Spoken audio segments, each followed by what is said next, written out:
Welcome back to the Nottingham Forest career mode here on FIFA 22. We have finally calmed down after that explosion of a goal celebration in the last episode against Brentford. That was one of the most outrageous games of football I think I've ever played in any series in my entire YouTube history, to be completely honest. That was pretty intense. That victory against Brentford in the last minute from 2-0 and 3-1 down to win 4-3 moves us 4 points clear of the relegation zone, which still isn't far, but crucially, we're in 13th. So whilst the gap is only 4 points, there are still a number of sides below us that are closer still to the relegation zone. And of course, who do we play first today? 18th place Leeds United.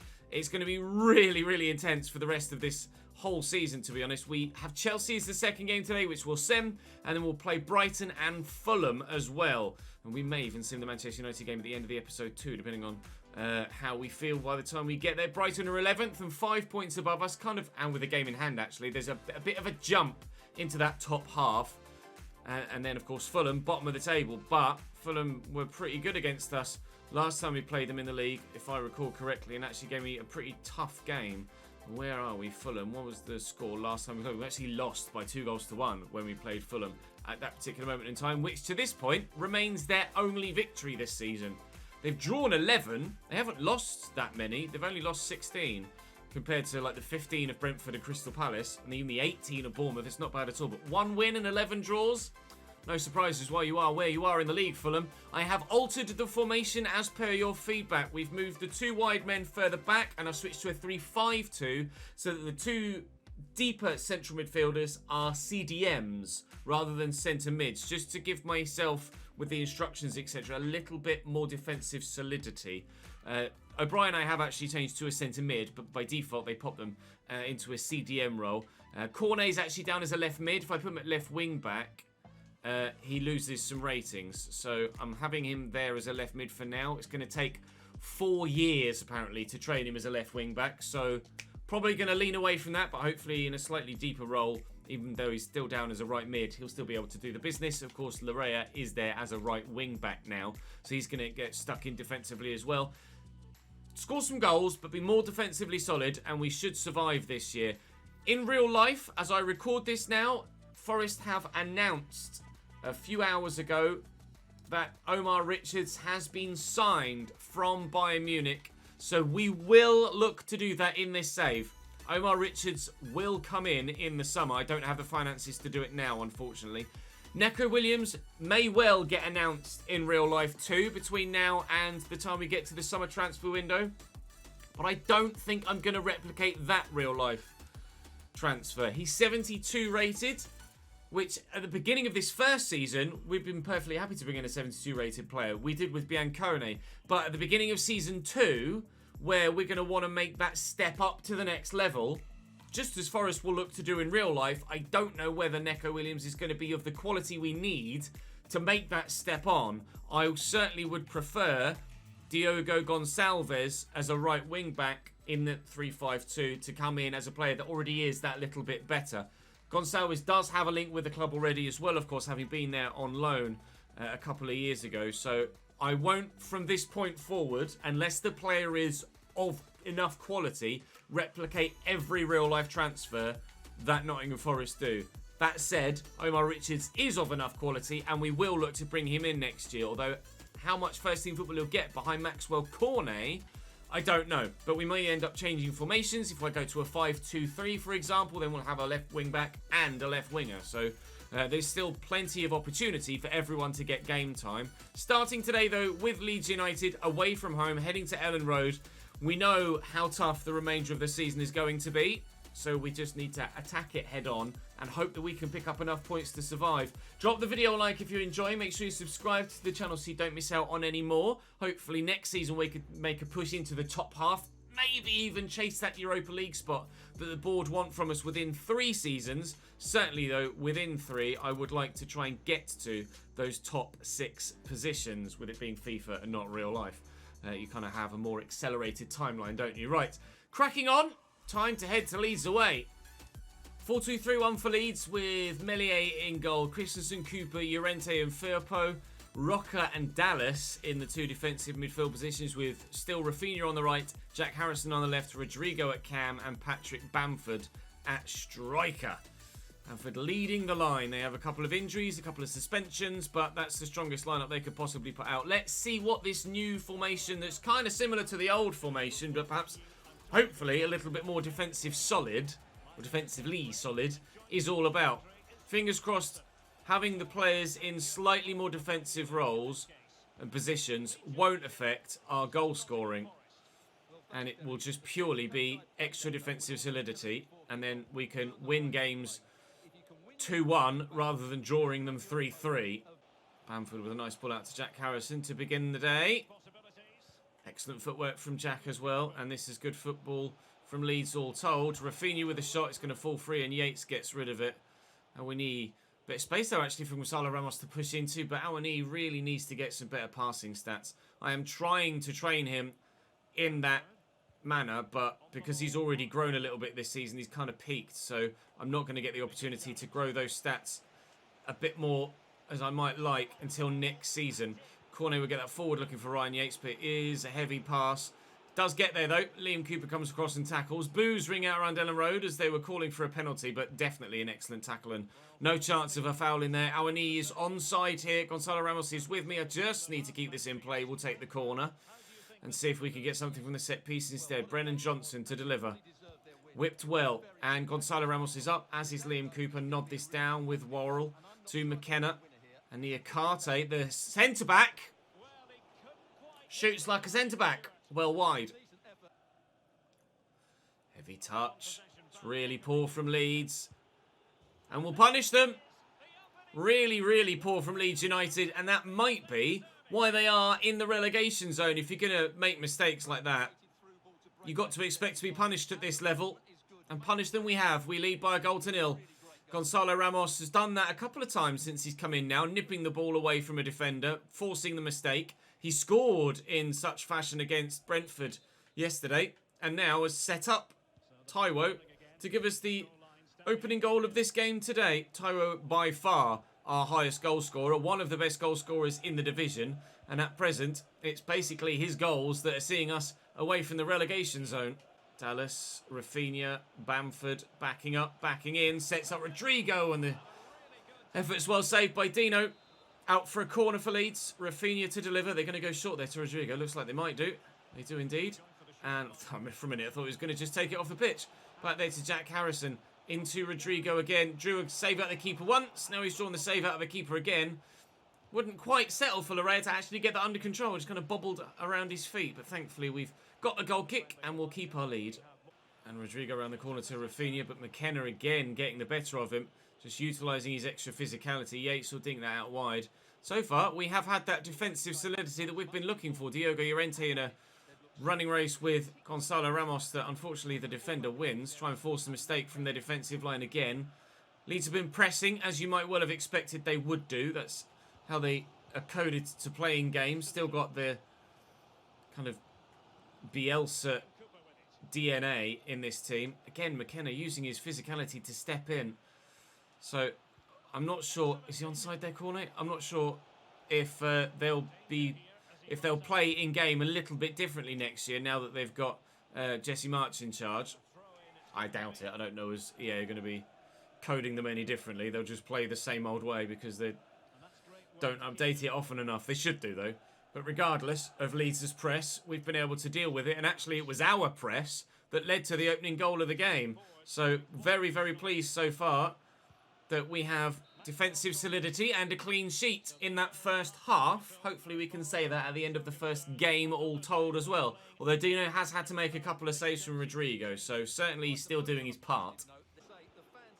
I tried to play that first time with Yates, but I think the ball actually got to him. The press worked brilliantly for Leeds. Rodrigo, it's a lovely through ball. It's an excellent goal. Was he onside? Patrick Bamford, he was. The scuffed effort finds the bottom corner. And there goes that clean sheet.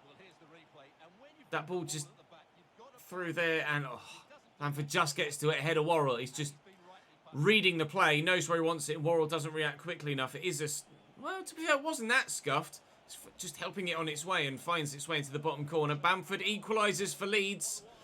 The fact that we've conceded goals quite so regularly is why we are where we are in the league table as well.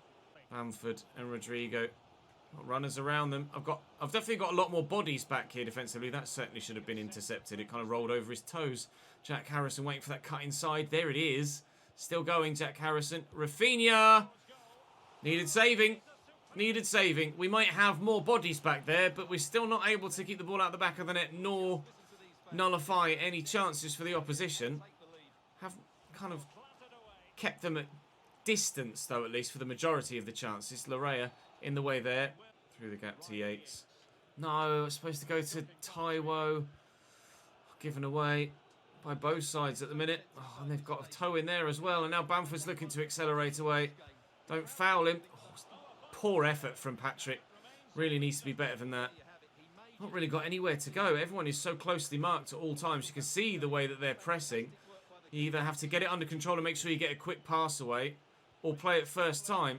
But then it's going to be more inaccurate, which has been the nature of the majority of our passing so far this season. We haven't been super accurate with it, but we don't really have the calibre of player to play super accurate passes all the time. Gonzalo Ramos in there to Awani, looking for Maxwell Cornet, but Rafinha gets in the way, and that's what I mean about not having the calibre of player to find the accurate pass. Win that, please, McKenna. Rafinha's won it well. And we're in stoppage time. Looks like it's going to be a draw against Leeds United, which isn't a bad result away from home, but certainly from a leading position earlier in the game, 2 points dropped. They might even be 3 points dropped if they find a winner here, but we should win this header, and that will be game. We'll take the point. It maintains the gap at the very least to the relegation zone, and we don't run the risk of them closing up on us. Frustrated not to get the win from a winning position, but still adjusting to not quite having as many men forward and having more men back. Trying to find the balance of the side once again, but Ramos is very happy with the amount of games he's getting. Good, that was the plan, mate. You to come in and play regular football. Up next for us, Chelsea, although that one will be a sim. We welcome Chelsea up to the City ground then for the next game today. Still playing that 3-5-2.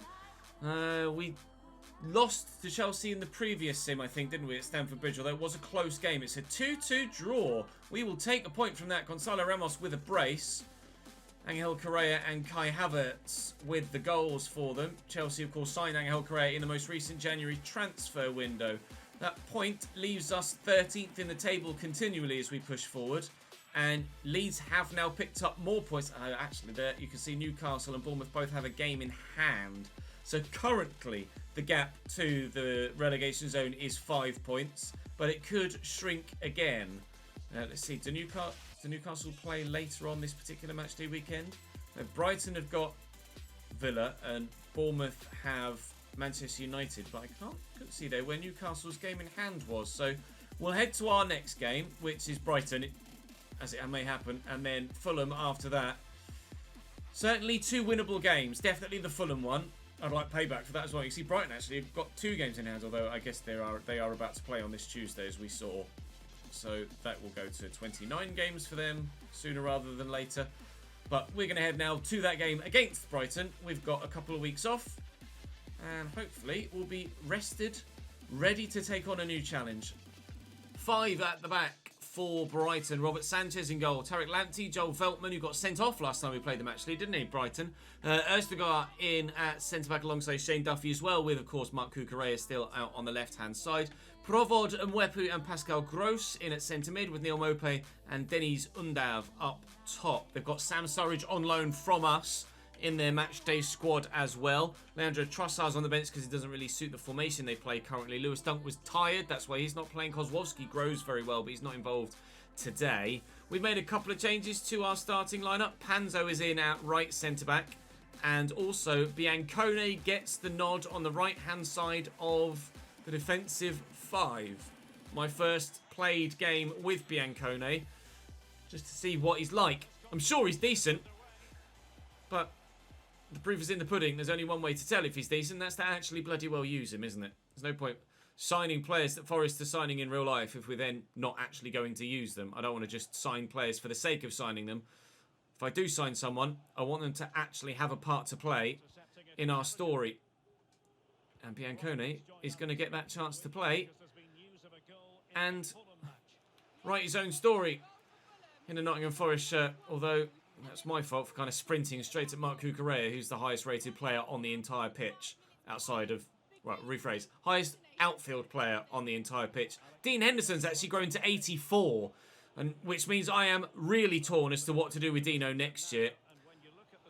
Ordinarily, I was planning on probably like spending some money on just like a 60-odd rated player and kind of classing that as a transfer fee we might have paid to Manchester United to get him in permanently. But at the moment, it looks like he's going to be too high rated for us, and I really don't know what to do. Do I profit off the money I could get for Dean Henderson, considering he's at the club permanently in this save? Do I loan him out and then let him leave on a free? I'm going to have to take your feedback for that. Cornet's nipped in there, and we are really in now. Gonzalo Ramos around the corner. Oh, what a save, Robert Sanchez. He is a monster of a man. He's absolutely giant, and he's in the way of that one. Duffy's underneath that. McKenna could get to this and try and knot it down, but Cucurella clears, and it's an action-packed opening 15 to 20 minutes, isn't it? Plenty going on so far. McKenna to O'Brien, around the corner, looking for Ramos. And Brennan Johnson, well blocked by Joel Feltman. Brighton won't have it back yet. They will do now, though, because Ryan Yates used a hand. Pascal Gross, nicely intercepted by Ryan Yates. Ramos, was going to look out wide right. Oh, it's given away. Biancone has it under control eventually. We'll say Brian across here to Yates. Brennan Johnson in that camera. Hopefully will push on. Awani, I tell you what, Mwepu is running this midfield right now. He's putting in a great performance. So good a performance that, based on how he's playing so far, I might even be open to signing him. He's been that good. Of course, they're having to deal without Yves Bissouma now, Brighton. He's been moved on to Tottenham in real life, and that was one of the signings we replicated in this save before we started it with the database.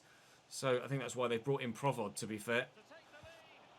Who's had a couple of attempts there to try and give Brighton a 1-0 lead. Caused me all sorts of problems going forward, Lucas Provod. And then at the back, I can't seem to get past Mwepu. Really solid midfield for Brighton, who had a particularly impressive year last year in real life. Graham Potter's got them playing some very good football and picking up some really handy results.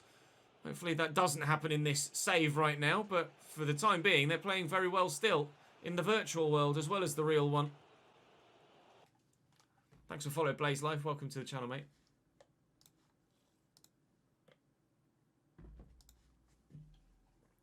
I have seen that. Yes, Rangers.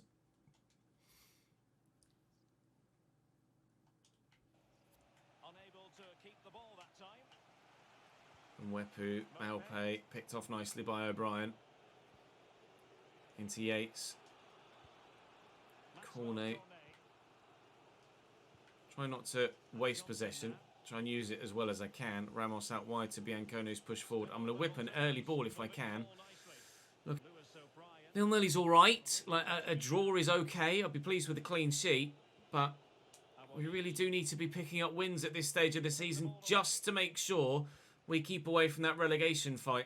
Beating Fulham in the next game, though, would be more important than beating Brighton. Quite happy to get a point here and then 3 against Fulham. That would be my dream end of episode. Well done, Panzo. He's been pretty solid as well. I am not enjoying using Joe Worrell. I will say that. Not enjoying Joe Worrell, which is a shame because he's Forest through and through and club captain in real life. But Panzo, even though he's slightly lower rated, better player in game. And I feel more solid with him defensively as well. That's going to be a question that's going to be asked of you in the comment section at the end of the season. And I don't know how well Joe Worrell's going to come out of that, unfortunately. Lamptey, Dink Tink, can I get there? We can. Maxwell Corney steals in. Gonzalo Ramos around the corner for Taiwo's past the defender, and the defensive line, but he can't finish. Robert Sanchez is just so big that he just puts my strikers off. It's a heavy turn inside, to be fair, which does narrow the angle because the keeper's come out. He's gotten too close to him, meaning I had to try and aim for the bottom corner and just didn't have the accuracy for it. Brighton playing very well in this game, and when they have been opened up at the back, their goalkeeper has done enough. Cucurella, that's a lovely ball over the top. In behind here, oh, it just got men over everywhere. But Provod, just as we have been wasteful at one end, is wasteful at this, skewing the effort a long way wide. Having the defender right in front of him certainly didn't do him any favours in trying to find the corner he was looking for. They've brought Sam Surridge on here. I brought Larea on. And he's come on actually for Panzo. Now I've moved Biancone into centre-back just to see what he does there as well. Of course, he can play in a number of different positions. Brennan Johnson looking for Awani, but the defender closes it down. Plenty of action in this 0-0 draw. Everything but goals so far. Go on then. Get to it, Taiwo. He's done brilliantly. He just needs to accelerate away. It's him against a number of defenders. That's got to be a straight red. I don't care if there's a man next to him. It's going to be a yellow. He's so lucky he's got support there, Feltman. He nearly got sent off in both games against us. Straight red last time we played them. It might have been 2 yellows, I can't recall. Definitely got sent off last time, though. And that's nowhere near the ball. Yes, he's got Michael Duffy on one side of it. No, Shane Duffy on one side of him, but... Oh, he's pushing his luck there. Maxwell Cornet apparently is one of my best free kick takers. Let's give it to the Ivorian and see if he can't whack it in that corner. Ah... I think if that's on target, I don't know as the keeper gets there, but I've missed the target, so it doesn't matter whether he's going to get there or not, does it? Provod. Out wide. Trossard. Mope. Surridge. Trossard. Surridge. Mope. And Wepu. They are going to steal the win, Brighton. Patience in the build-up. Always playing the extra pass. And we were praising Wepu in the first half. He has run this game from midfield. And it's rather fitting that if anyone was going to score a winning goal in a Brighton shirt, it was going to be him. We could yet find a winner. An equaliser, sorry. O'Brien tucked that back looking for Gonzalo Ramos. Oh, there was the chance of an equaliser at least. Not that we got it. A 1-0 defeat away from home against Brighton.